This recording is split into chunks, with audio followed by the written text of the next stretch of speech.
तेलंगाना जागृति तंजीम की सदर के कविता ने कहा कि हमारा मकसद समाजी तेलंगाना का क़याम है और तेलंगाना के सपूत जस्टिस सुदर्शन रेड्डी को नायब सदर के ओहदे पर कामयाबी दिलानी होगी। उन्होंने तमाम सियासी जमातों से इसके लिए हिमायत की अपील की। उन्होंने कहा कि जैसे साबिक़ इलेक्शन कमिश्नर ने अपने ओहदे को विकार बख्शा था, हम यकीन रखते हैं कि जज सुदर्शन रेड्डी भी इसी तरह इस ओहदे के विकार को बख्शेंगे।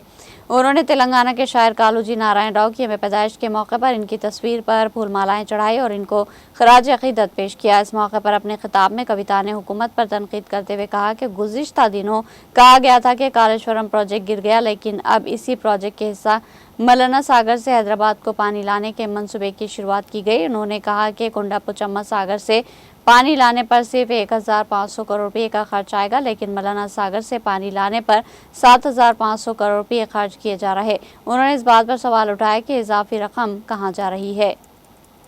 ఎట్లా అయితే అన్యాయాన్ని ప్రశ్నించాలో అట్లానే మనవాడు అనుకున్నప్పుడు ఒక మేధావి రిటైర్డ్ సుప్రీంకోర్టు జస్టిస్గా పనిచేసినటువంటి వ్యక్తి సుదర్శన్ రెడ్డి గారు, మరి అటువంటి బిడ్డకు వైస్ ప్రెసిడెంట్ ఆఫ్ ఇండియాగా ఒక కంప్లీట్ ఆపోజిషన్ పార్టీ అభ్యర్థిగా దేశంలో ఉన్నటువంటి అనేక పార్టీలు సపోర్ట్ చేసినటువంటి వ్యక్తి గెలవాలని కోరుకోవడం కూడా అది డెఫినెట్గా ఒక పాజిటివ్ ప్రాంతీయవాదం అవుతుందని చెప్పి నేను మనస్ఫూర్తిగా భావిస్తూ ఉన్నాను.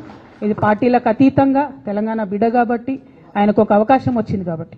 అంటే నేను ఒక వ్యక్తిని ఎప్పుడు జీవితంలో మర్చిపోలేను. శేషన్ గారు అని ఉండే, టిఎన్ శేషన్ గారు అని. ఆయన వచ్చేంత వరకు కూడా ఎవరికి అసలు భారతదేశంలో ఎలక్షన్ కమిషన్ అని ఒకటి ఉందని మా సామాన్య ప్రజలకు తెలియదు. కానీ ఆయన వచ్చిన తర్వాత ఆ పోస్టుకు వన్నే వచ్చింది. సుదర్శన్ రెడ్డి గారు కూడా గెలిస్తే డెఫినెట్గా వైస్ ప్రెసిడెంట్ పోస్టుకు కూడా వన్నే తెస్తారని నేను అనుకుంటున్నాను. ఎందుకంటే అనేక సందర్భాల్లో ఆయన చూసినాం, ఆయన ఇచ్చినటువంటి పాజిటివ్ తీర్పులు కానీ ఆయనకు ఉన్నటువంటి కాన్స్టిట్యూషనల్ ఎక్స్పర్టీస్ కానీ చూసినాం. అటువంటి అవకాశం వారికి వస్తే బాగుంటుందని చెప్పి మనస్ఫూర్తిగా నేను కోరుతా ఉన్నాను.